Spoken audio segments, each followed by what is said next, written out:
gentlemen, good evening. I hope everyone is doing well. Thank you so much for joining us. Um, I know things look a little different for those of you that are used to seeing us. Welcome to Let's Talk Football, the Roundtable. Although you might notice there's a couple of members missing. Um, First off, I want to say a very, Awesome. very, very, very happy birthday to our brother, our on-screen leader, our on-screen general, Mr. I Want to Smoke, Nicholas Rosario, is celebrating his birthday today. Happy birthday, sir.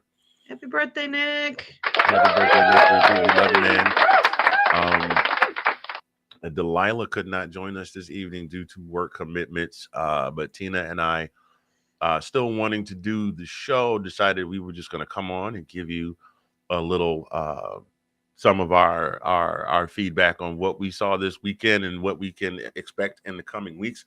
Oh, I'm so rude. Forgot to introduce myself. My name, my name is Wayne Campbell. I live in Aurora, Illinois, which is a suburb of Chicago. Excellent. Um, I am live from the 405. Mr. Fingers, Mr. Fingers Anthony, live from the 405, also known as Mr. Shay Shay. Because sometimes my granny used to say, if people don't know you, give them all your names. One of them gonna stick. And this young lady right over here, this lovely lady right over here is none other than the host, one of the hosts of the Mile High Minute and Die Hard Denver Broncos fan, Miss Tina Winter. Tina, how are you doing this evening? I'm doing I'm doing good. I'm doing really good. Long day at work today, but otherwise things are going pretty well, especially after Sunday. Well, So that's good. That's good. That's good. That's good. So something good happened on Sunday.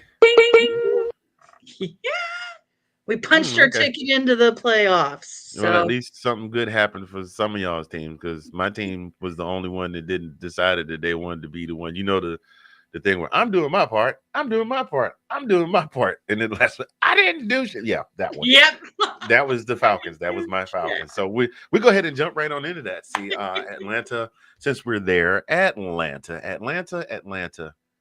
What are you doing? What were you doing? You started out at 6-2. Okay, let me back up. Let's back up before the season started.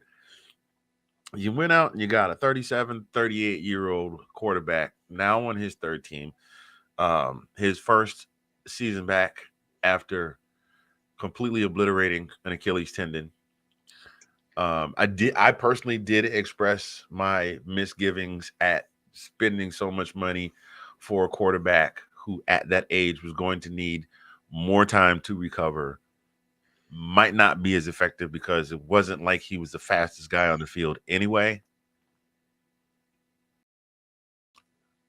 Um, and then turning around and drafting Michael Penix Jr. Like, what was the point? I had my misgivings about that. I said, there's money you could have put into other roster picks, things of that nature, or maybe trying to potentially pick up a trade somewhere along the way, maybe leverage one of your later picks for a trade to get somebody else. But you started out 6-2. And I was like, okay, Mhm. I should have known it was coming when they gave him the chance because we remember what happened when he got the chance when he was in Minnesota. He enjoyed it a little bit. Some folks enjoyed seeing him with his shirt off with all the chains around his neck. And then the wheels slowly lug nuts began to come loose. And same thing in Atlanta. He turned into a turnover machine. He didn't throw a touchdown for 4 to 5 weeks. All of a sudden, Atlanta is watching 6-2 turn into 6-3, 6-4, 6-5. Still alive, though, because we had a tiebreaker over the Tampa Bay Buccaneers, which was the only other team that looked like they were going to challenge us for anything. Well, you see how it went. 2 weeks ago, all they had to do was one thing: win a game. That was it. And Tina, you saw, I saw, everybody saw. I'm mad that I threw my bag away the week before the game, because I could have done another and crazy bit, but I didn't. So, having said all of that, having said all of that, the Falcons lost control of their destiny by losing because they needed to win. If they won, they still controlled their destiny, but they lost. And then Tampa Bay this past Sunday, we needed Tampa Bay to lose, and we had to win. And what did Tampa do, Tina? You remember what they did, right? Right? Yeah, they won. Yeah, they won. They won. Let's get Tina a ding ding ding. Ding, ding, ding. Um, yeah, if y'all haven't noticed, I got a new sound machine and I'm having a lot of fun with it. Um, uh, yeah. So now at this point, Atlanta is on the defensive end of the first possession of an overtime game with the Carolina Panthers, which was a well fought game. A game that I think if Kirk Cousins were playing, we would have lost outright. I'm just going to go ahead and say it. But Atlanta's playing a well fought game with a somewhat rejuvenated Panther squad, touchdown for touchdown. No big. Atlanta's defense was, I will say, bend but not break. I mean, Carolina was still able to score, but they weren't really giving up any big plays. It was just like, so I figured they would be able to force them to kick a field goal, get the ball back, come down, score a touchdown. Well, as misfortune would have it, they showed Tampa Bay winning the game on the Jumbotron, and I saw all the players looking. And Tina, I know I keep bringing you in the conversation, but we had this just earlier this evening. As I told Tina, I said, we're getting ready to lose right now. And what happened? The defense all but laid down and let them march into the end zone. Game over. So the Falcons are sitting at home this year again. I'm not really sure how to feel about it. It's just I've been a Falcons fan my whole life. I've grown used to it, but it is still frustrating to see, especially with the level of talent. With what we saw this year, the team be able to put together with a goodly amount of the same parts from last season. Yeah. Makes sense? Makes sense? Mhm. I mean, I said it earlier on Roundtable. I really did think that Kirk came back a little too soon with his Achilles tendons or injuries. He's not a Oh, young guy. It's going to take some time for that stuff to come back. I mean, I've I've had 2 Achilles tendon surgeries, and it took me a good 6 months before I was walking on my own again. And sorry to I'm hear that. not a professional ball player who's in peak form and everything else, and having all of these physical therapists and all these really good doctors and sports guys trying to get you to come back early. So, you could tell there was something wrong. He just wasn't the same. And I have a feeling he probably tweaked something or pulled something, and that Achilles tendon was telling them absolutely not. So, you guys don't make fun of Achilles tendons or plantar fasciitis as somebody who has had it. It's painful shit. And Yeah. that's the non. I mean, there's a reason why plantar fasciitis is called like the athlete's injury. It's because it's overuse of your plantar and your Achilles tendon. So Hmm. you go in there and that's not completely healed, and now you're trying to plant your foot and do other things with it. Yeah. And also, I just don't know that he ever really gelled very well. He was starting, I think, starting to gel with your guys' wide receivers, and then I think he got injured again. But nobody's going to say that. Oh, of course not. So, Now it may come out now that the season is over. There may be a story mhm, buried somewhere, subtly leaked to some publication somewhere that just needs some clicks. That says, "Oh, Atlanta suspects possible injury to Kirk Cousins in week 9 or something like that," and then somebody will grab that and run with it, and it'll be all the talk. oh yeah, Um, yeah, it's one of those games that they play. It's like I'm pretty sure every organization has a leak two person, hmm so it can look like somebody inside the camp that wasn't supposed to say anything leaked it, or some insider thinks they got some inside scoop because it came from some third rate internet publication when it really came from right inside the house. hmm yeah. Yeah, I There's a think he was. story I out think of he was done. I think he was done. I think he was done after the last win that he posted. I think he was done. yeah. Something There happened. Somebody tried to get a shoestring tackle and tweaked it, or something, or Mhm. he planted wrong, or Yep. at any rate, something happened, and Kirk was not the same because you could see Yeah. it when he was trying to move on the field. Yeah. And like But, I like said, it's not like he was. It's not like he was a m- mobile in the pocket quarterback to begin with. yeah, he's not one of those guys. Yeah, he's not a statue, but he's definitely a one place pivot, turn, two-step pivot, two-step pivot. Okay, what I got. You're not Yeah. gonna see him moving around in the pocket like 1, 2, cha cha cha, 3, 4, cha cha cha. He's He's not not even doing. Michael Vick. What's that? He's Peyton Manning, not Michael Vick. Oh, Mike, Peyton was even a little more graceful in the pocket than Kirk. I'm Not just saying. much. Not by much at all. As a matter Well, of no, fact, whenever Peyton no, ran, we would all be like, God, there no, goes. no, he was. It's just the weight of his head that made it. And he wasn't. I mean, come on, man. You've seen that. You've seen that thing, man. He's got a bigger forehead than I do. Uh, that man's got a Peyton Manning has a forehead that's kind of like that one big McNugget you get when you mess around and get the one big one and you go, this must be my lucky day. That's Peyton. He reminds me of Megamind Oh, stop it. with that really big alien head. It's not Yeah. quite that bad. It's just starting to look that way because as he's getting older, his hairline is starting to recede, which is making his forehead look much more. I don't know which one it looks more like Boris Karloff, not Boris Karloff.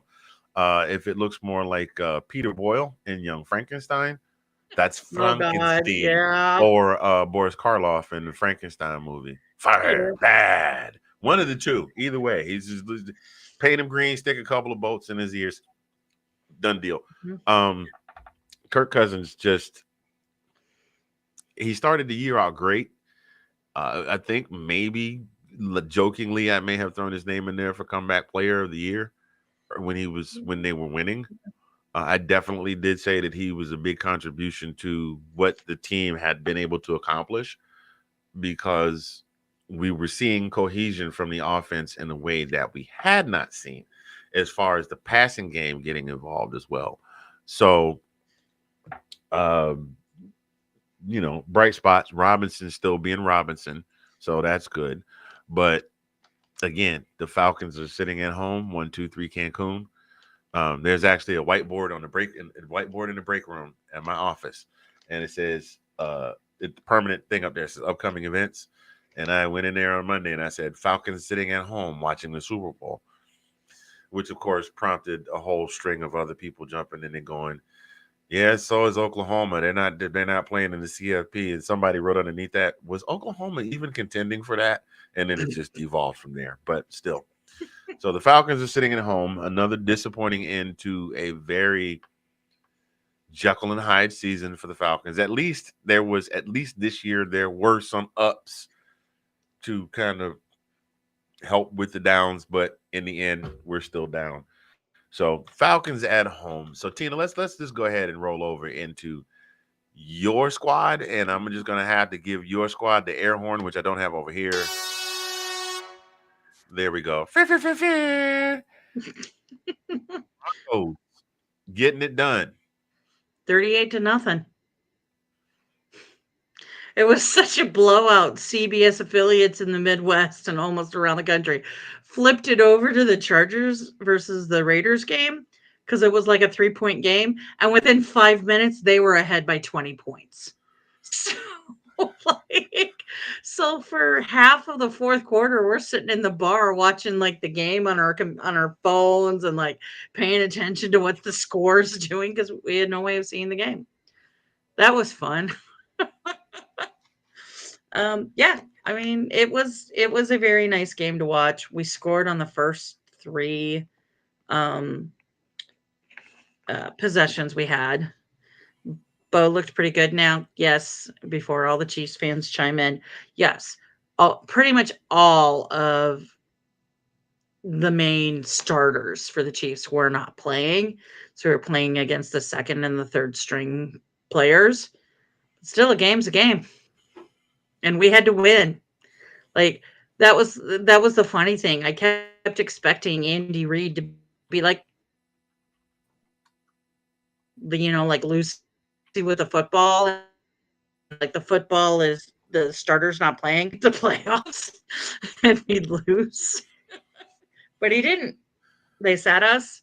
They almost didn't make it. They had a they didn't get out of the airport in Kansas City until until an ice storm had come through.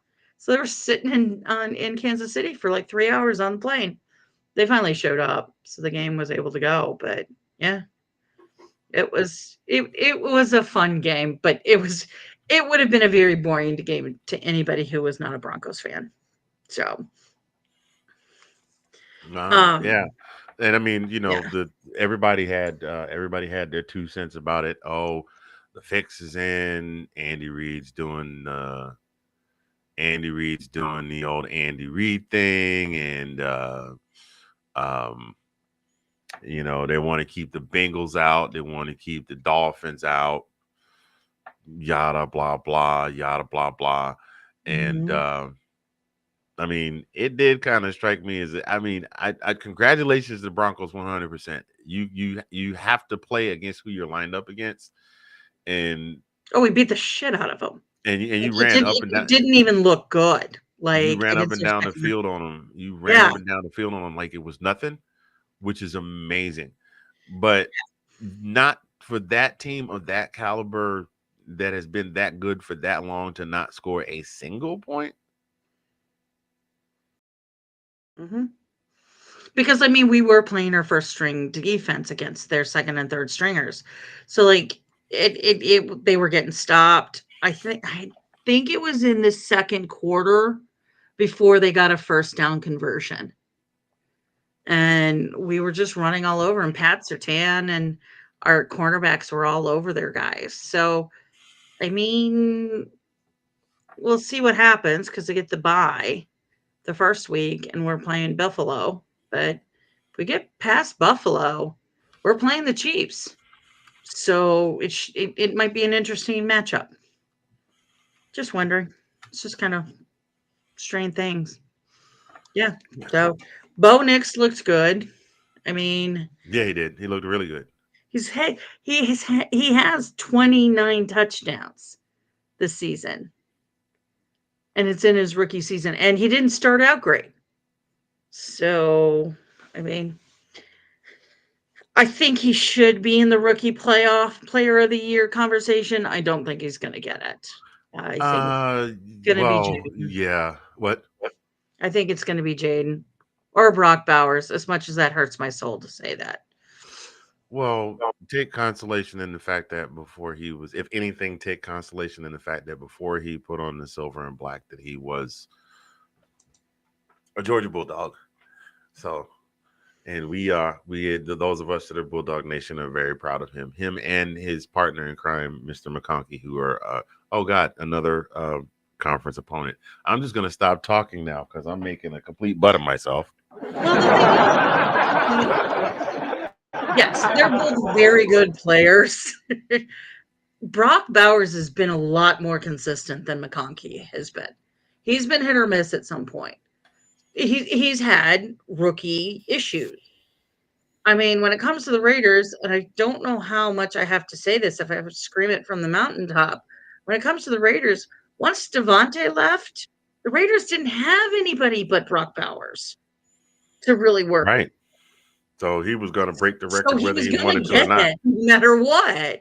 I mean, their running backs are decent, so there would be a split with that.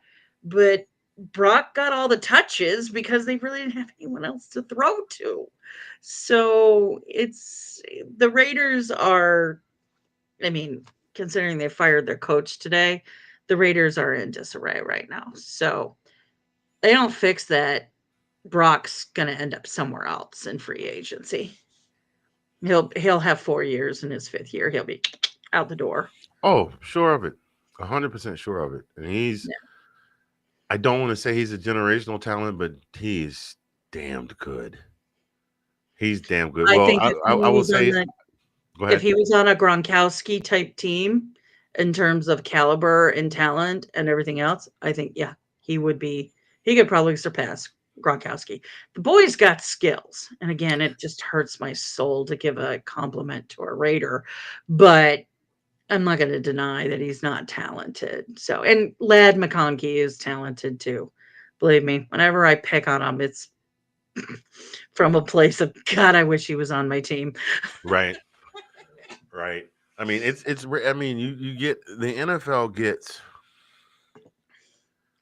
there are more than one or two tight ends in the NFL. But if you think back, let's just go back, I want to say, 20 years. You've got right now you've got Brock. Yeah. You've got Gronk. Hmm. You've got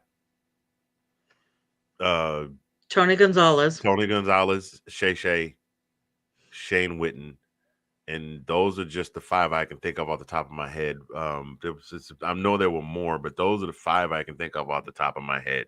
Now, the reason that I say that makes him that he stands out is all five of these guys outstanding at their position. But there's Mhm. other tight ends in the league. You just Yeah. don't hear about them as much. But then you look at wide receiver, damn near every team's got at least one, two stud ass wide receivers on the roster. Mhm. Damn near every team's got uh, you know, um, defensive standouts. You got, three or four standouts on the defensive side and three or four standouts on the offensive side. But you don't hear a lot about you don't see a lot about the tight ends just being blow them out of the water, blow you. Isn't hold on. Am I while I'm running my mouth? While I'm running my mouth, Well, I while I'm think running my mouth, Kyle Pitts is a tight end. Ha ha ha ha. yes. I mean, See, but the thing is the Gronkowski and the Pitts and the Bowers and the Gonzaleses, those are unusual tight ends. Tight ends in the league still, even after having Gronkowski in the league for years, mm-hmm. is blockers. You're mostly a blocker and you pick up maybe a 5 or 6 yard pass or something like that. Not everybody can get that, or even Jesus, mommy, what's his name? 49ers Kittle, like a Yeah, Kittle type guy. Those are once in a like very rarely do they come through. But that's what everybody wants now is they want those kinds of tight ends because they're big and they can overpower the secondary very big easily. and athletic. Athletic. I mean, I used to scream it all the time at the secondary when we were playing Gronkowski all the time. I'd be like, climb him like a monkey and take him down. Like you just literally have to double team them and just yank them down. That's like one of my Oh, it's bad and I admit it. One of my favorite videos is when TJ Ward took Gronkowski out at the knees. I mean, he took Gronkowski out at the knee and took him out for the rest of the season. But honestly, ooh, that was the only way you were going to take Gronkowski down was because he was so much bigger and taller than everybody else and just yeah. Kelsey He type he was a guy. monster. Yeah. So I'm sorry, I forgot another one. How about Zach Ertz? Oh, and how yeah, about that but guy as how he's about that guy aged, that plays in Kansas City? We can't not mention him. I said Kelsey. Okay. Yeah, yeah. I mean, believe me, I know. I've been playing that man twice a year for 10 years. Yeah, every time you see him on the field, it's just like, Yeah, like if he can just get Mahomes, Kermit to overthrow him, that's about the only way you're going to stop that guy. He's just really, really talented. So, and hey, Sean. So yeah, I mean, tight end position is it's a hard position. So I'm gonna give Bowers. Sean and I had a conversation about it, and I will grudgingly admit that yes, Bowers belongs in the Rookie of the Year. I mean, he's scored more points than any rookie tight end. So mark that one down. That yes, that came out of my mouth. So um I'm sorry, I'm laughing because there have been a lot of things that have come out of your mouth that you have not wanted us to mark down. no, I never want to be speaking well about any opponent in the AFC West. Come on. Understood. But Bowers is good. Kelsey is good. Kermit is Kermit. I'll fight that one. Yeah. Well, the thing about it is winning a lot will make people go from, okay, congratulations, I see you doing big things, to this guy again. Yep. And we have I didn't think we would see it so soon after Tom Brady retired. But here we I are. knew we would because at that point Mahomes was already pretty much taking over the AFC Yeah, West. but I mean, We didn't it's know it was going to be Brady-esque type takeover. Yes. We didn't know that they were going to be going for the third straight Super Bowl and all of that. And that goes down to Andy Reid and the Kansas City organization and being able to find talent and utilizing them correctly. And it's how you put your team together. And you got a Kelsey in the middle of your offense, and um, you just need to get a few guys around you that are fast and quick and can have good hands and can catch the ball. And Kermit, with those weird throws he throws every once in a while, like the he's one where he was airborne and on his way towards the ground. yeah. Uh-huh. It's just it's like Yep. he's like it's almost like he I mean, I'm not to puff him up any bigger. But I mean, but you gotta say the kid is talented. It's like And he's smart. he's one part Michael Jordan and one part Steph Curry, and then it's insane some of the things that we see him do in the time that he's been in the league.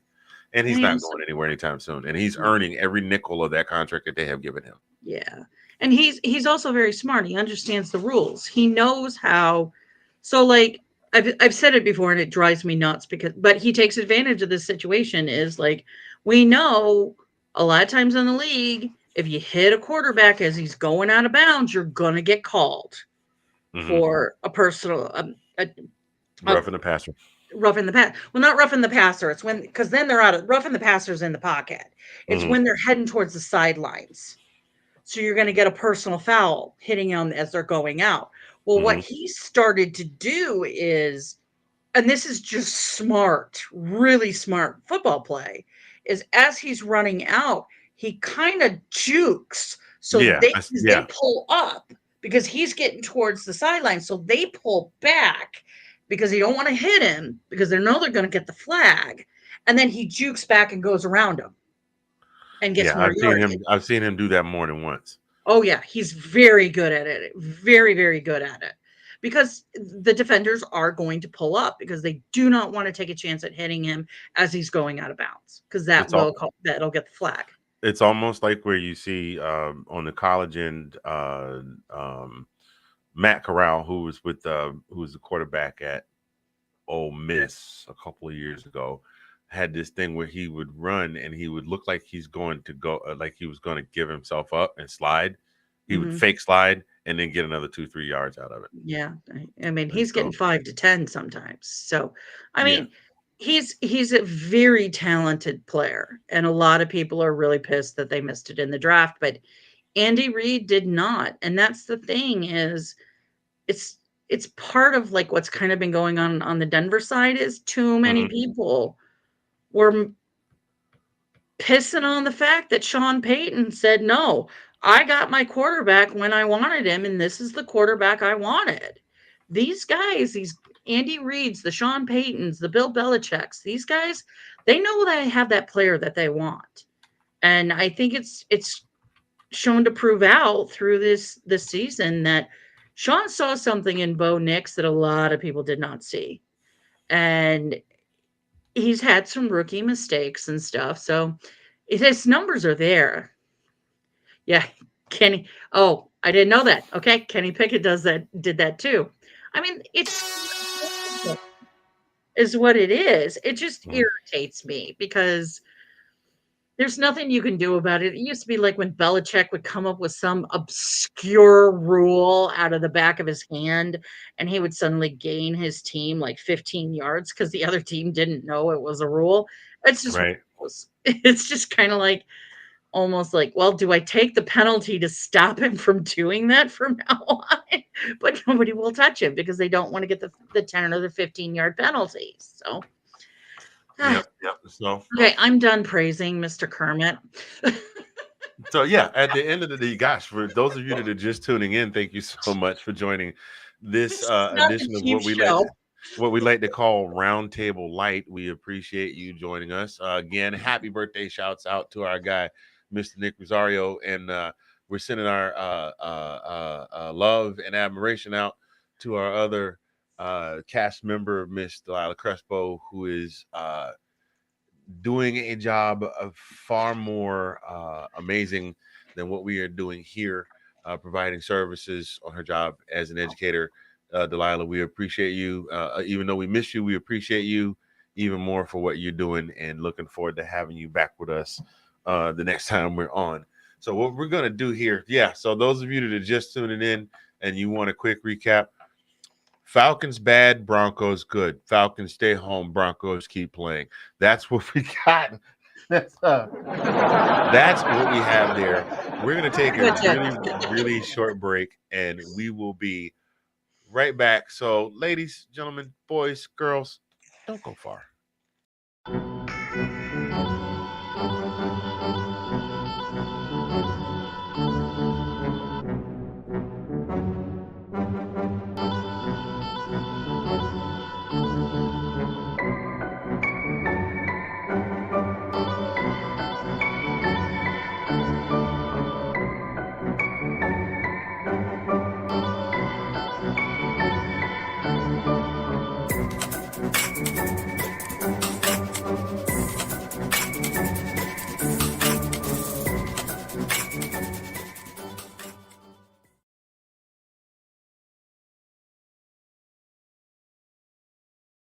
And the long white screen before we get back, which is very annoying to me, but I cannot figure out how to make it stop doing that. So eventually I'll figure out how to make that go away. But we're back, ladies and gentlemen. Let's talk Jeff Red remix. Let's talk foot.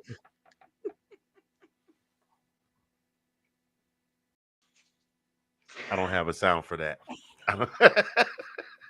If you guys have been enjoying, for those of you that don't know, I got this really, what you say? I said sorry, too much caffeine today. Oh, don't feel bad. I've got that going too. I got this really cool first business purchase of the year, of the new year. I got this really cool sound card. Set and Oh, it's packed with a bunch of different sound effects. I'm trying to figure out how to reprogram it because there's some I'd like to put in there myself with sound bites from our different varying shows, such as one of my probably at the very top of my list would be the race, just for our guy Mr. Sean Spencer, along with various and other call various me and and I'll others. cackle into the phone for you. Oh dear God. No, what I'm gonna do for you is I'm going to go through every roundtable video and I'm Or gonna the clip a puka, puka, sample. puka. I'm gonna that one, and I'm gonna clip a sample of you dropping an S bomb on every show, and it's gonna be like 5 of them, and they just be all right together, which shouldn't affect the monetization. Of course, we won't do that on the roundtable. We'll do that on my show over I here, but might have a still, problem with that. um, so yeah, so new toy. We're still working out the kinks, but we'll get it. We'll figure it out after a while. So we are back, and we're talking NFL football. For those of you that missed the first segment, we just basically discussed our teams. Atlanta loses, the Broncos win. Now we're moving on to the fallout. Of course, this being the As final they week call of it, regular play. Black Monday. Hey, look, every Monday for me is Black Monday, but I digress. Awesome. I I knew I'd digress. set you up with that one. Yeah, I digress. So what we got going on here? So there's been some serious fallout with the coaches, as happens just about every year. Some not so surprising, some very surprising. Uh, so there were some that were released prior to the end of the season, namely Mr. Eberflus. He was let go. let go from Chicago, and New Orleans, I believe, let their head coach go also before the end of the season. And So so did the those were Jets. so the whom The Jets. the Jets, and the Jets also let their head coach go as well. But there have been some other notable firings since Oh, and then. yeah, never There have mind. been some other notable firings since then, namely Jared Mayo at New England. And there's been a lot of brouhaha about this one specifically. Jared being a first year coach, a Hmm. first year head coach. He goes 4-13, Yeah. gone. Um, and on the interview list, they've got Ben Johnson, Byron Leftwich, Pep Hamilton, and Mike Vrabel. That's who they have on the list of people that they have requested to interview. Leftwich, Hamilton already interviewed, waiting to interview Vrabel, and a request has been put in to interview Ben Johnson. Tina, what are your thoughts on this one? The Mayo one is just the one that really kind of that's just really, really surprising because like before he got the head coaching job when he was an assistant coach and everything, um Kraft wrote a provision into his contract. They couldn't interview with anybody without Kraft being able to give him approval because Kraft was so scared somebody was going to grab him out from underneath him. So now you bring a guy in, you really don't have an offense. Your defense isn't that great. You bring a guy in 1 year and you give him the hook. I I'm just Well, Kraft here's being Kraft, I guess. but does that beg the question? Did he maybe find a better candidate, especially since Vrabel? I'm looking at Vrabel being on that list. Did he Yeah, I think better what for it the job? is at the time they couldn't get anybody else because they didn't have God, what's the guy's name? Who's May? They didn't have May yet, so they didn't know who was going to be the quarterback because we all knew like Bailey Zappi and those guys were out. So it could have been maybe he couldn't get anybody that he really wanted to, so he used Mayo for the year. And is Sean has just popped up and said, "Was this the plan all along?" Quite possibly. I was trying to say that without saying that is I think this was the plan. Kraft took the guy that he had wanted, was giving him the year, and if it didn't work, he was going to go out and get somebody better next year. So I definitely think that was the plan all along. So I feel bad for Mayo. Yeah, But it's I'm basically also reading that he wasn't doing well with the press, and he wasn't well because Kraft wanted him because he was able to like connect with the young guys on the team and all of this. Kraft, there's been stuff coming out that he was not getting along with the team that well, and he didn't really have all their respect and everything. And he wasn't dealing with the media pretty well, which as a head coach those are your two big jobs is to get your team to play for you and you need to deal with the media. So mhm. I think that it might not maybe it was the plan and then things that I'm thinking Mayo got the jump a little too soon. But like other coordinators and assistant coaches, if he gets a job somewhere else, gives himself about 5 to 6 more years, he well, Belichick is Belichick. Sean, And if you want to call him. They let Belichick have a pass because he had Tom Brady, and Tom Brady won Super Bowls. And And when you have Belichick was smart and it brought that team back. Like figuring out to switch from who was it that I can never Drew remember his Bledsoe, name. From Drew Bledsoe to Tom Brady and then what he did with that team from that point on. Kraft didn't care what Belichick did with the media. But that's the thing. the Bledsoe thing was a fluke though, because Bledsoe got hurt, and it Right. wasn't like Bledsoe was a bad quarterback, and they were already in the running to go to the playoff anyway. So it Yeah. is entire. So here's the thing, and then I'm gonna let you have it back. Bledsoe could have. Let's just play what if, like the Marvel show What If. Let's roll Yeah. back to an alternate universe. Bledsoe never gets hurt. Bledsoe leads New England to a Super Bowl. Mhm. They win two Super Bowls over 4 years instead of Yeah. the 6 that Brady brought him. Yeah. Did Belichick still? I mean, he's in the interest of the franchise.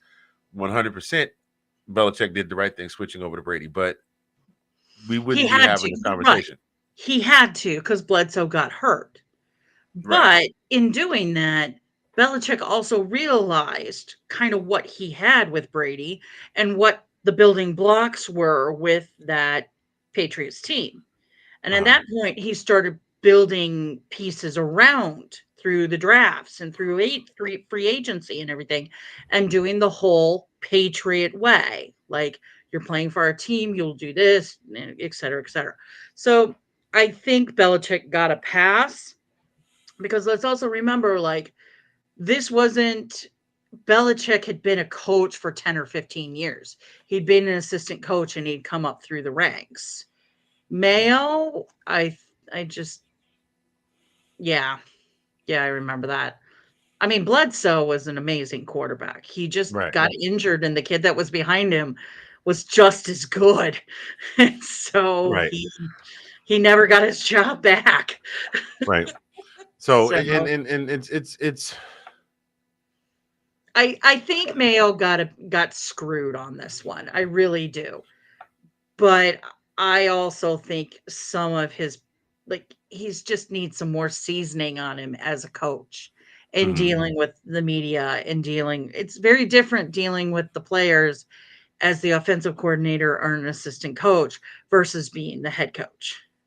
Yeah. It's a completely different dynamic. Yeah. Yeah. So moving on, and we good all good points. We moving on to the next team, the Jacksonville Jaguars. Head coach Doug Peterson fired. But their Um, GM stays. yeah, so that's the question. That was my question. How much of that was Doug? How much of that was the GM?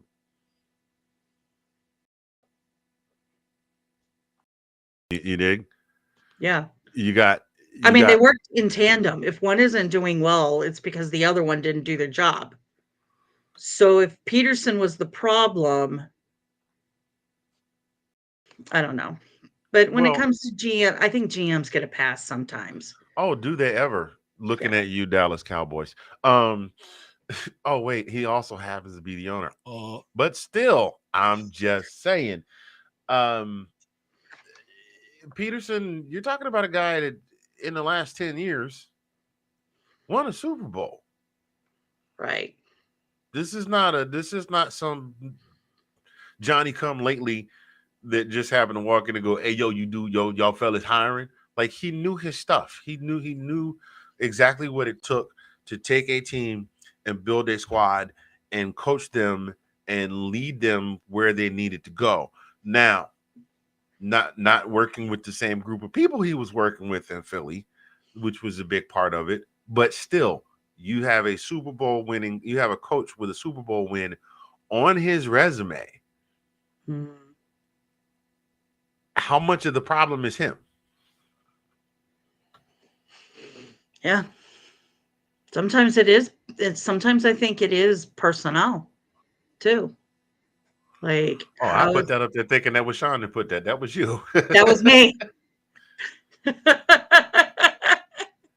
We kind of moved on, but I wanted to answer Sean's question that he had put in on the No, chat that's fair. that's going through. Like, I was trying to play both ends on that question. Like, okay, well, they're saying this, and I just really don't think it's true. I Yeah. think if they wanted somebody else and they settled who they wanted, they did not get.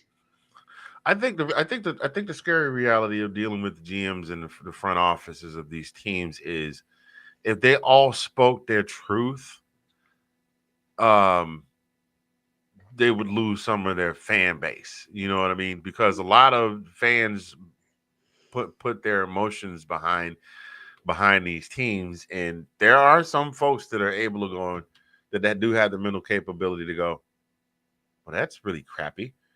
You know what I mean? And not only will they go, it's really crappy, they'll be like, you know what? I don't know if I want to support a team if the front office is doing like that anymore.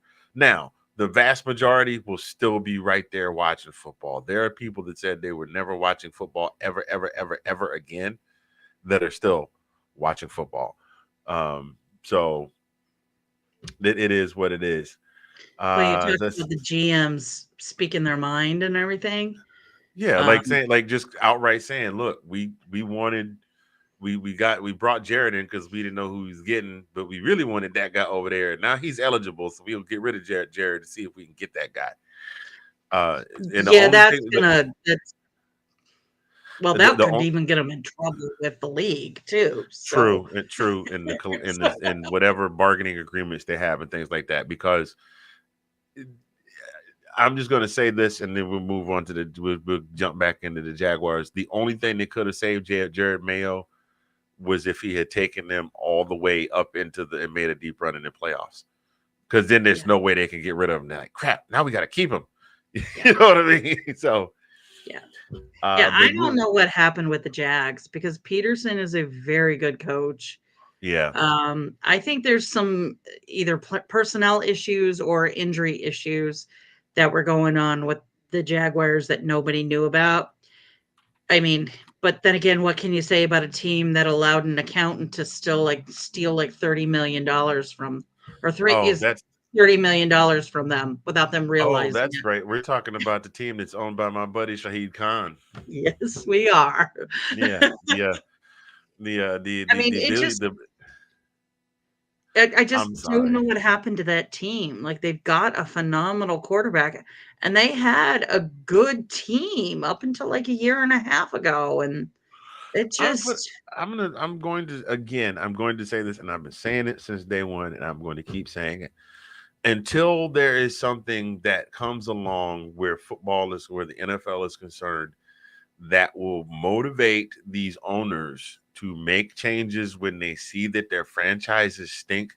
There is no motivation at all for them to make any changes when they're still going to get a chunk, a 30-second of the TV revenue, a thirty Mhm. second of the 1/32nd of the paraphernalia sales, Yeah, ticket sales, investor revenue. There's no motivation whatsoever. You know right. what I mean? With a place like, let's say somebody that was really high up in McDonald's, Mhm.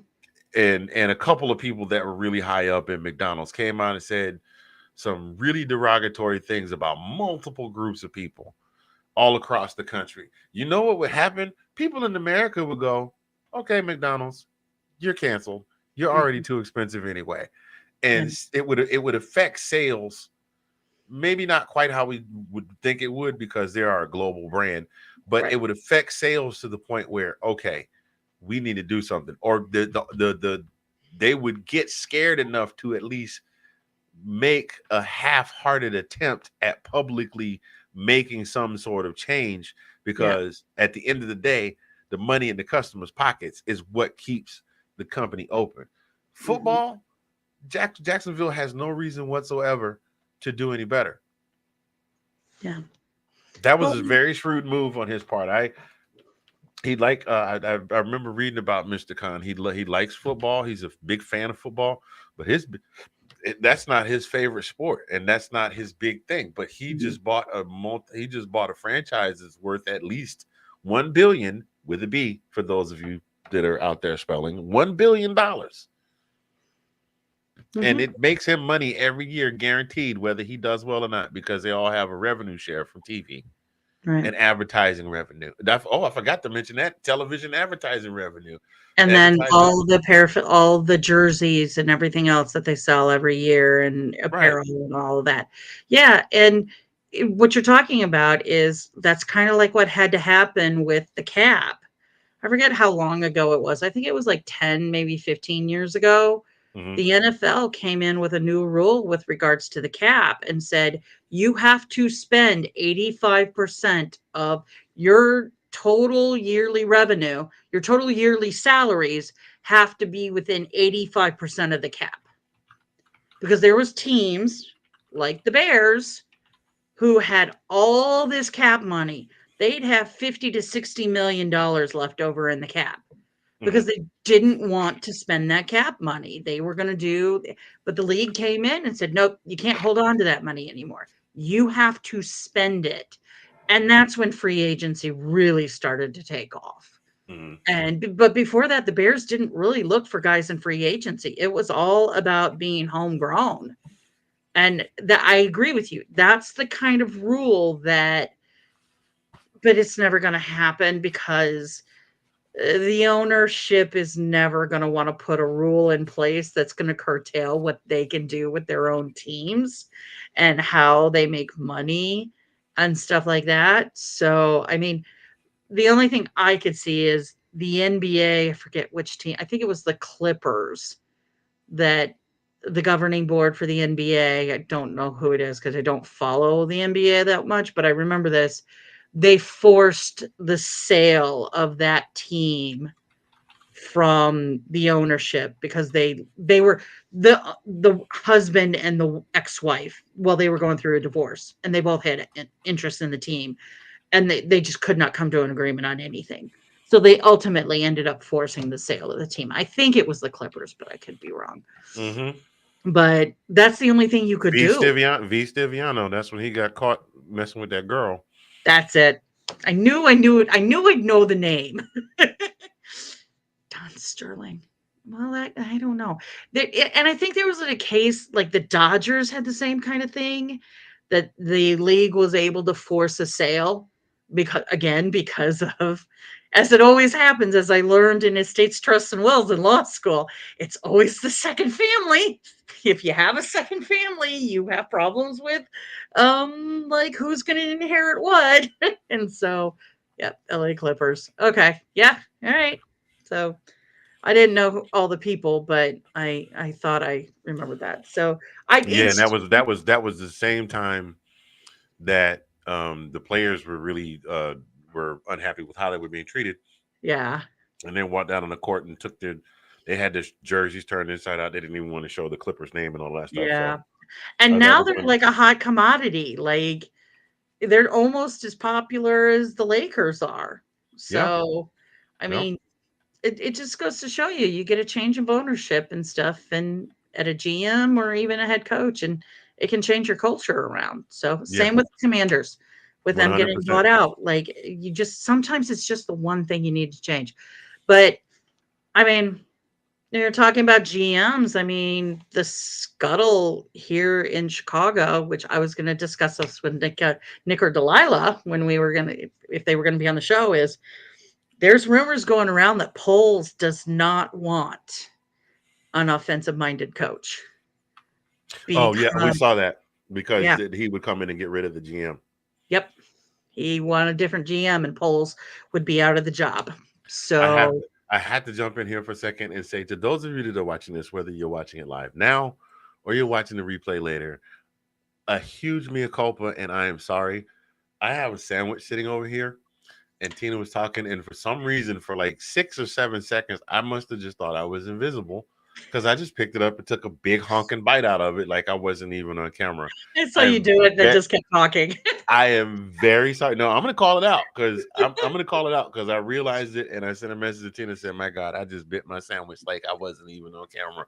So I had to shut the camera down, finish chewing it up, and all that good stuff. But And I yeah, didn't even see that because I saw you take the bite of the sandwich, and I'm like, okay, well, I'm gonna have to cover for this, so I just need to, how you like, gonna cover? I got the sandwiches like this big. It's as like big I'm as the the one thing that's where. gonna have to sit here and continue to talk because you were chewing. Right, right. So we got as candidates for this job, we have Kellen Moore. They're in the interview requests. Doesn't look like anybody on this list has actually been interviewed yet, as of, and this was posted at 7:24 Central Time. Kellen Moore from the Eagles, Patrick Graham from the Raiders, Liam Cohen from the Buccaneers, Ben Johnson from the Lions, OC, Aaron Glenn, Lions defensive coordinator. Wow, they went to DC and the OC. I guess they just figured just throw a rock and one of them hit one of them.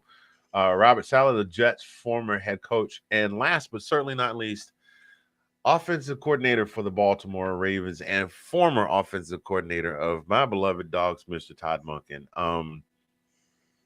That's who they've got lined up there. I don't know what to say there. Kellen Moore's doing good things in Philadelphia with the offense. We see what just happened with Saquon Barkley, which, by the way, y'all should have let him play the other day. The man in a once in a Give him his lifetime check. The one once in a lifetime opportunity for the man to do something that will be recorded in history. Even if somebody else breaks the record, they will still reference him as the record holder. Just like with Eric Dickerson. Hey, 8-9 years ago, it was Adrian Peterson. Oh, Adrian Peterson has a chance to break Eric Dickerson's record. His name will be in the book as the man who broke the record this season.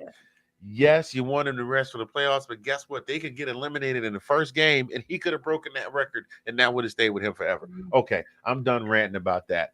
Um, uh, uh, I'm Kellen, 100% in with you. Like Cortland Sutton needed like 27 yards in the game in order to reach 1,000 yards, and he got it. So he got his check. And yeah, so, Mike like, Evans got his check. Why couldn't yeah, Saquon get his? just put him in as Bunch long of as you need him in order, and then pull him right out of the game. Just get him his check. Yeah, I mean, the Eagles are a very good squad, and if they bring back most of the squad and most of the coaching staff back, they'll be back.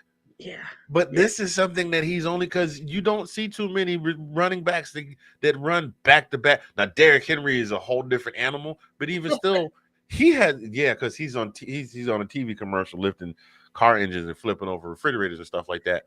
But and by the way, Derek, I agree. The dog is not allowed on the couch except my Luna because she's my sweetie. She can sit on my couch anytime she wants to. But even Derrick Henry, I don't think has had. Derrick Henry has not had a back-to-back 2,000. I don't think he's had a back-to-back 2,000-yard season. I don't want to say that out of turn because I don't want to mess around. Sean But might yeah, Sean might have a point with this, which is I can see that being the reason why they didn't want to put him in. They were playing the Giants. So, yeah. But then imagine, wouldn't that be just sweet, sweet revenge? And plus that, I don't think any of his former teammates would have taken that cheap shot at him because they know the team did him dirty. And if nothing else, they might have thrown a couple of tackles and said, "Oh, damn, coach, gotten I out of the missed." way, Yeah, tripped. damn, coach, I missed. I don't even know how he got by me. I 100% agree. They should have let him have that. Yeah. So, yeah. All right. Oh, let's Yeah. see. So let's see here. Oh, New York Giants. That's the next team here. Wow. They the Giants were the Giants. The Jets were They're gonna just a need a hot Hail mess. Mary and deliverance from God before they'll have a team that's worth something. Are you here's the bigger question. Are you going to get a coach to even want to come to that as long as you've got that at starting quarterback? You get a young OC or a young DC that wants the chance to jump up like Brian DeBole did, and you'll get something. They will get something for it. The thing that cracks me up is Giants. So they're in the position to get the first pick in the draft. Oh, I know where this is going. Go ahead. And Drew Lock comes in to play for them. And they win the game. If I was his quarterback coach, sorry, I would have beat the shit out of him after that game was over. Like, I get it. You Awesome. want to play for another team, but you just bleeped your employer out of the first pick in the draft. And All yes, right, and luck I for can us. see Coach on the sideline. He's taking off his headphones. He's packing away the clipboard. He's got Yeah. his back turned. They're like, "What are you doing, Coach?" Ah, man, game's over. We're about to lose this thing and go home. 1-2-3 Cancun, but we just won. What? Yeah, like Mr. Pew Pew Pew Pew Pew. He used to do that. We drafted him. Like it's I, he was so you know what? frustrating. He's a special case. I used to. He was one of the guys when Sean and I were talking about quarterbacks that when I was first getting in with the Let's Talk Football family, Sean and I would talk, Uh-huh. and I would talk about how much as a dog fan we used to not look forward to playing Drew Lock because in He was college good. He was he was damn good good. in college. He was a baller. Damn, we pretty handy with steel if you know what I mean. Regulator. That's a different song. Yeah. Anyway, he was. I mean, he'd come out and he would ball. He would just ball out, and we would hate playing him year in and year out. It's like, matter of fact, I remember being happy that he went into the draft. It's like, good, we don't have to face him anymore. And then he got in the NFL, and he turned into, I mean, the only other thing that would make him any more special is if he made inadvertently made a Popeyes commercial, like a box of Popeyes wings. Let's just sit together on Sunday and have some Popeyes. Like Jameis was really ready to cry over them Popeyes wings. I'm like, bro, could you not? Like, really, as a black man, I was like, bro, could you not? Well, Big Mama and them is watching. Don't do that. well, here, I'm gonna give you a little more when it comes to Drew Lock.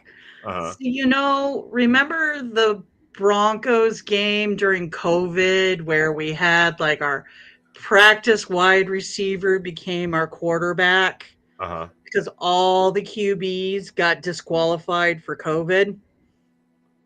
So, Uh and that became the new rule that's now in place that all the teams can have four quarterbacks for the game, no matter how they're exempt. Like that fourth quarterback does not count on the huh. 50-man team roster.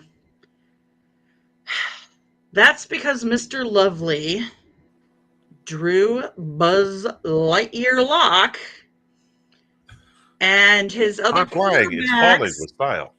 What? It's not flying. It's falling with style.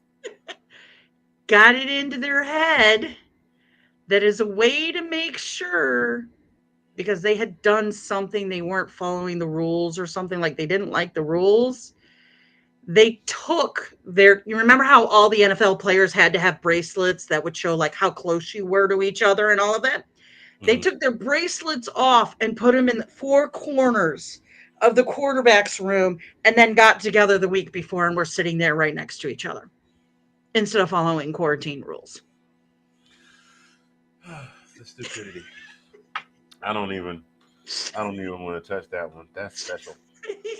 Okay, so let's go. Hey, ladies and He gentlemen, didn't Drew do Lock. it alone, but he had something to do with the rule change when it comes to the quarterbacks. Like Vic Fangio hated him, didn't give him like it was probably Peyton versus Russell esque type hatred between the two of them. Enter Hinton. Yes, his name was Hinton.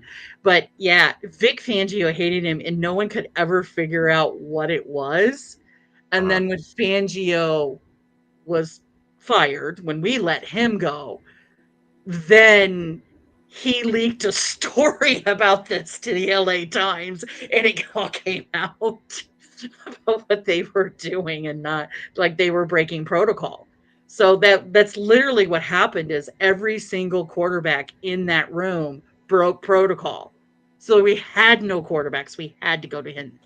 And Oh, and hey, remember you mentioned about the leak. Remember what I said earlier in the show about somebody in the office who leaks it to somebody at a like one of yep. those little doodinkles, and then it breaks Mhm. that way. Yep. But because it's from a doodinkle source, the original source is a doodinkle.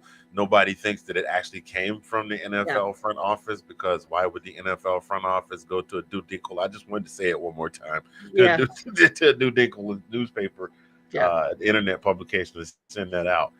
So let's see here. Candidates for the Jets job: Ron Rivera, Mike Vrabel, and Rex Ryan all completed. Vrabel very popular on the potential head coaching list for multiple teams. Vance Joseph, the Broncos DC. These are where the requests are. Vance Joseph, Aaron Glenn, the Lions DC. Arthur Smith, the Steelers OC. Oh please let them get Arthur Smith. Please let somebody else know what it was like to be coached by a man who does not know what it's like to pay for an actual haircut, a man with a seven-figure salary who can't get a real haircut, a Oh my man who god. looks. Can you see Arthur Smith and Aaron Rodgers dealing with each other? Oh, I can see. I just want to see Arthur Smith on the sidelines staring blankly at Aaron Rodgers while Aaron Rodgers is yelling at him and pointing and telling him what he is going to do, what Aaron Rodgers is going to do, and what Aaron Smith is not going to tell him to do. What Aaron Smith needs to tell the rest of the team. Arthur Smith needs to tell what the rest of the team is doing. Oh God! See, Joe Brady, the Bills' offensive coordinator, Saints interim head coach Darren Rizzi, the Texans OC Bobby Slowick, Chiefs OC Matt Nagy, Brian Oh Flores. God, Nagy. Ugh. Yeah. Matt Nagy, Brian Flores, Josh McCown, and Brian Greasy. Um, Oh, I, I Brian got Greasy. Huh. I got nothing for those. Meanwhile, the Jets general manager, why are they Yes. looking for Sorry the about why are Brian. they looking for the general man? Why are they looking for a general manager? The general manager also plays quarterback. Because they fired their general manager on Aaron Rodgers' word. That I'm was just saying. a I'm just saying Woody. the real general manager of the Jets has used to have some commercials about discount double check.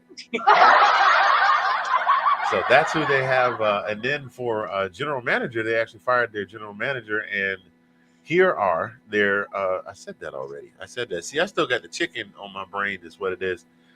Joe Robinson completed. Thomas Dimitroff, Jim Nagy, Louis Riddick all completed in an interview request with Eagles assistant GM Alec Haley, Bills assistant GM Brian Gain, Chiefs assistant GM Mike Borgonzi, Ray Farmer with the Rams, senior personnel executive, Mike Greensburg, Buccaneers assistant GM, Bengals senior personnel executive Trey Brown, and Vikings senior VP of player personnel Ryan Grigson. Whew.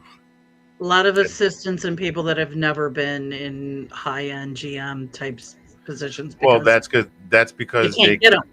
well, not only that, that nobody that's at that level wants to come be for the uh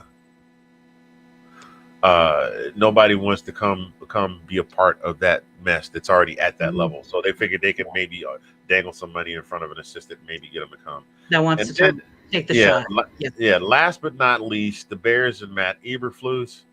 Let's see. Here are their candidates: Pete Carroll, no introduction necessary. Joe Brady, Bills OC David Shaw, Broncos senior personnel executive Mike Vrabel.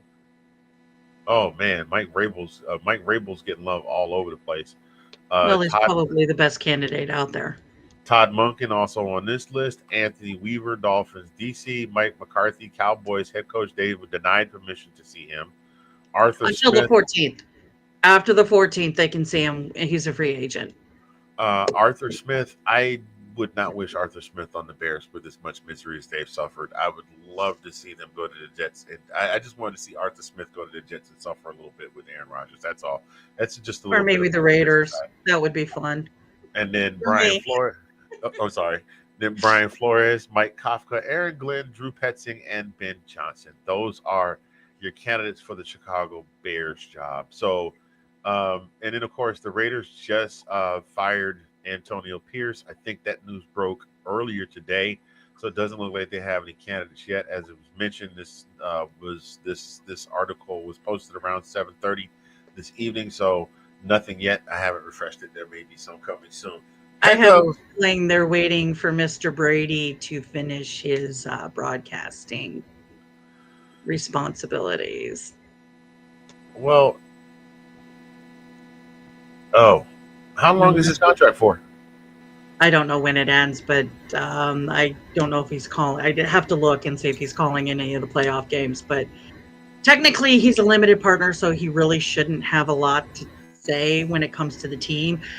But we all know underneath the table, Mark Davis is talking to Tom Brady Of about course he who. is, and I mean it didn't stop Jerry Yeah, Jones from no, don't stop Jerry Jones from doing what Jerry Jones does. right. So, So, having said that, it has been an absolute whirlwind of a weekend, and it was an absolute whirlwind of a weekend in football yeah. this past weekend. More to come. We should be back next week. We will get confirmation from Nick and Delilah as to what we're going to be doing. But we should be back next week. Ladies and gentlemen, I do want to take this opportunity to thank each and every one of you for joining us this evening. Like I said, Roundtable Lite, so we didn't do any of our segments this week. We will resume those when Nick and Delilah return. Been fun talking to you. Sean Spencer, appreciate you holding it down in the comments, sir. Those of you that are watching, Happy New Year. I do believe this is our first show of the year, so we appreciate each and every one of you for tuning in. Tina, you got anything you want to share with the folks before we get out of here? No. Do we want to give our quick thoughts on the playoff games? Who we think's going to win? I can tell you who's not going to win. The Falcons. Okay, I'm done. You know what? I haven't. I'm going to be completely frank. I have to pull up the lineups. I You have got it. them in front of you? I You got got them? it. Okay. Shoot Okay. them at me. Shoot them at me. Let's go. Packers versus Eagles. Eagles. I agree on that one. Minnesota versus LA Rams. Ooh. In LA. Yeah, I'm going with the Rams. Same here.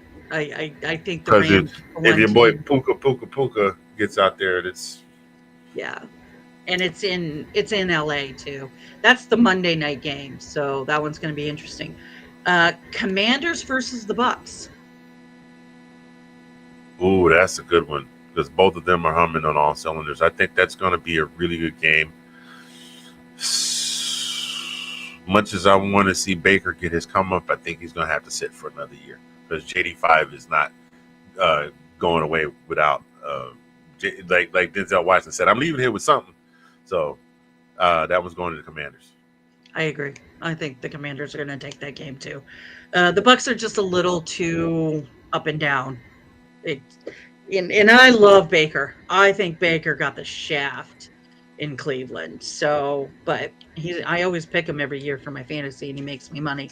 So, all right, AFC games: Steelers versus the Ravens. Ravens. Steelers are on a backslide. Steelers are on a backslide. They were coming through pretty strong, but they have just been sliding. Russ is not looking. Just a few weeks ago, we were saying, "Wow, Russ is really, putting the things together." And Russ is looking like he did in Denver. Now the things he put together are starting to fall apart, and he's not able to really hold them together. So, right, yeah. Chargers versus Texans. I haven't seen enough of either one of them play to really make an informed decision. I will say that CJ Stroud is having a good season this year. They're at the Texans, you said? They're playing at the Texans? Mm-hmm. Yep. Chargers with the road game upset. I agree. If Chargers offense that's been showing up the last couple of games shows up, yeah. Mm-hmm. If they're inconsistent, then I think the Texans could probably beat them. Otherwise, I think, in my opinion, of the 4 seeds, the automatic bids, Texans are the weakest team. And then it's Broncos versus Bills. Oh. Speak your piece, brother. Josh Allen is. Remember when? Yeah. Rocky IV. Mm-hmm. The irresistible force meets the immovable object meets the irresistible force. But Josh is like. Josh Allen is another one that said, I will not be denied this year at all. So as much as I know the Broncos are your team and I know you want to see them win, but I think Josh is like, well, just give me, you don't want to run, just give me the ball and run it my damn self. I think there's going to be, I don't think it's going to be a blowout, but I think the Bills pull this one out. And that's just based on what I've seen them do this season. I was reading through some things, and yeah, Allen, number one, the biggest intangibles that the Bills has is him. But the Bills defense has a problem with third down defense. I looked it up. They've allowed their opponents to score 43.8% of the time. So almost 50% of the time, teams have been able to get a third down conversion. If Denver's offense can run on all cylinders and take advantage of that fact, I think it's going to be closer than what people think it's going to be. If the offense that showed up during the Chargers and the Bengals game shows up, forget it. We're done. We're toast. That's just going to happen. But we have a very good defense. So I agree with you. I don't think it's going to be a blowout. Patrick Surtain is really good. And I think he can shut down the wide receivers and stuff. So we'll see. He'll Oh, probably get Diggs, but I definitely think some blows will be thrown. I just yeah. Josh Allen is how do I say this? He is kind of the antithesis of Patrick Mahomes in that Patrick Mahomes finds all kind of ways to win pretty. Josh Wins ugly. He always has. if it gets ugly, so be it. We're winning. Yeah. And that is going to be that I think is going to be a big factor difference maker. Mm-hmm. Yeah. Most people are picking the Bills to win, and if you ask me to put money down, I wouldn't make the bet on Denver. But I also think, kind of like the Chargers coming in, Denver's kind of the one team you may not want to play a lot because their defense can actually. You're going to have to play differently than you've been playing. And it could be a trap game. It could not. It's just one of those. I mean, I'm going to put my money on Broncos because I have to. I'm a fan. I think there's a possibility there. We could do this. But I think it's going to be a rough game. I think it's going to be a lot closer than a lot of people think it's going to be. So if I'm wrong, I'm wrong. I'll get in next week and I'll do my mea culpas right here on the Roundtable and say, see, all you Bills fans were right. You won. But if we win, the grin on my face. Oh yeah, it's going to be huge. It's going to be the biggest grin ever Yeah. in life ever. Yeah. Now And it'll just be like, and Tina will just be like, awesome. Yeah. So now the thing is I do think the Ravens and the Bills are the teams built to be a good contender against the Chiefs. I think we could also do it. It would be our third time playing them this year too. So if we would beat the Bills, we'd play Kansas City the next following weekend because we're the lowest seed, so we'd all automatically play yep. Kansas City. So we'll see. Yep. We'll see what happens in the game. Any given Sunday. Any given Sunday. 1 inch at a time. Oh, Having said that, ladies and gentlemen, that is going to wrap it up for this week yep. of Let's Talk Ball, the Roundtable, aka Roundtable Lite. Mini table. Yeah, the mini table. Ladies and gentlemen, again, birthday shouts out to our guy Nick. I want to smoke Rosario for his birthday. Delilah and her Delilah Diversity with Delilah Crespo. They will be back with us on our next show. You guys have a great rest of your week. Enjoy yourselves some football. On behalf of myself and Miss Tina Winter, we are OUWT out, and we will see you next time.